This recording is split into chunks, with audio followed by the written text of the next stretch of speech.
Mondial Sport vous propose les maillots de la nouvelle saison 2020-2021 avec des prix défiant toute concurrence. Un maillot coûte 9 000 francs CFA. Donc voici les maillots disponibles dans les boutiques de Mondial Sport. Juventus domicile, Inter domicile, Liverpool extérieur, Barça domicile, Arsenal domicile, Liverpool domicile, PSG domicile et un maillot spécial Paris Saint-Germain. Pour commander, contactez le 77 059 99 84. Offre spéciale Mondial Sport, maillot plus flocage à 10 000 francs. Bonsoir à tous et à tous, bonsoir à tous les suiveurs et à tous les inconditionnels de Grégoire Omnisol Bayegoun. On va toujours rester sur l'équipe nationale du Sénégal parce qu'actuellement c'est l'actualité, la liste d'Aliou Cissé. Mais depuis la publication de la liste, cascade de forfait. Actuellement, il y a des clubs qui ont baissé ses joueurs, ni ont feebar, ni ont blessé. Donc il y a un problème avec les dates FIFA, surtout en Afrique. Parce que l'Europe, nous jouons c'est Ligue des Nations. Donc ils n'ont pas de problème. Mais s'il s'agit de libérer les joueurs pour aller en Afrique, il y a des problèmes. Donc FIFA, vraiment, comment amnday et comment amnday. Ndey Cheikh Mom, donc de l'Afrique. Parce que les joueurs africains, ils subissent d'énormes pressions. Pression énorme. Parce que ils ont joué pour des khalis, mais ils doivent être protégés.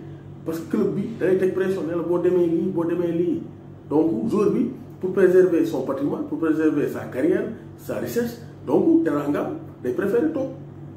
Donc, il y a un problème pour ces dates FIFA. Derrière les joueurs qui sont en Afrique, parce que le club a une pression. La plupart, il y a des blessés, il y a des faibles.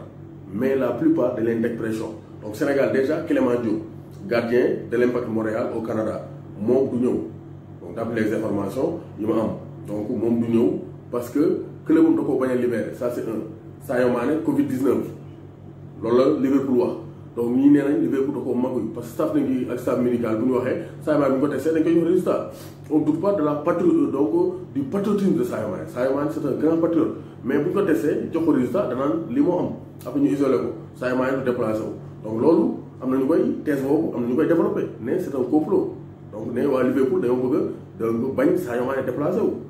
Benen aspect, cas, c'est Ousseynou Ba qui serait blessé. Moi, j'utilise le conditionnel qui serait blessé. Donc, je nuance. Donc, jusqu'à preuve du contraire. Parce que blessure, beaucoup de jours à mettre les médecins de l'équipe nationale du Sénégal constatent blessure. Après, nous voyons toujours le donc, tant que constat amoul, nous nous confirmons, d'après les informations, Ousseynou Ba serait blessé. Mon pour la première fois en équipe nationale du Sénégal. Donc, voici 3 cas. Déjà, donc, après la publication de la liste. Donc, déjà, jeudi, nous avons publié du goudi, même pas 48 heures, 3 forfaits. 3 forfaits, donc probable. Donc, tu as Desna. Il y a un forfait qui parce que les joueurs c'est donc c'est un club qui n'est donc, ça sera compliqué pour Aliou Cissé de composer avec une équipe au complet.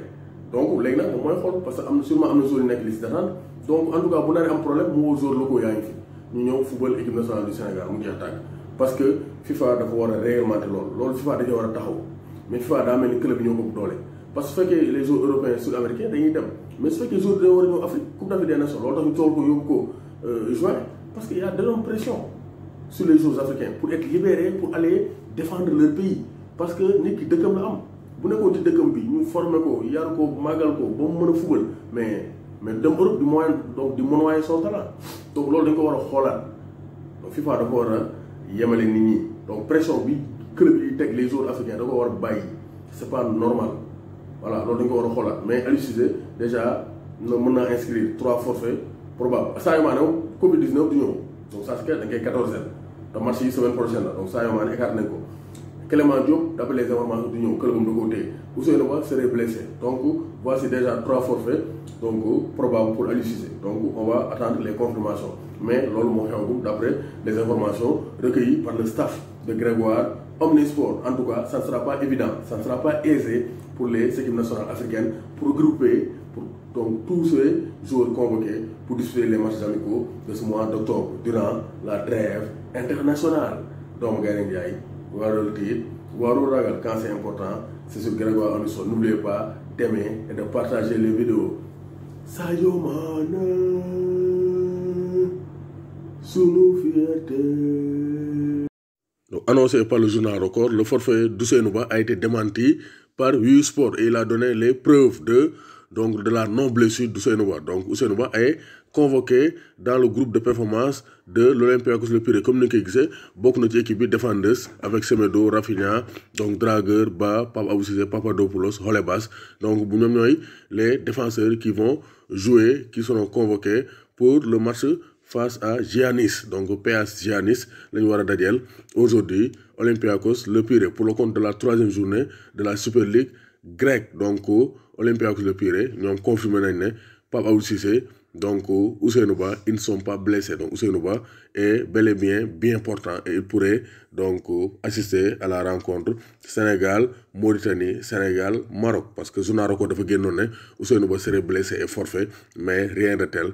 Il va bien et il va participer à la rencontre Olympiakos Le Pirée et Giannis, d'autant plus qu'il a participé à l'entraînement ce samedi avec l'Olympiakos Le Pirée. Donc Ousseynou Ba dara dalu ko d'après Wii Sport qui a démenti donc l'information du journal record. Mais Sadio Mané et Clément Diop, retenus par son club, donc sont quasiment forfaits pour les matchs amicaux des Lions du Sénégal.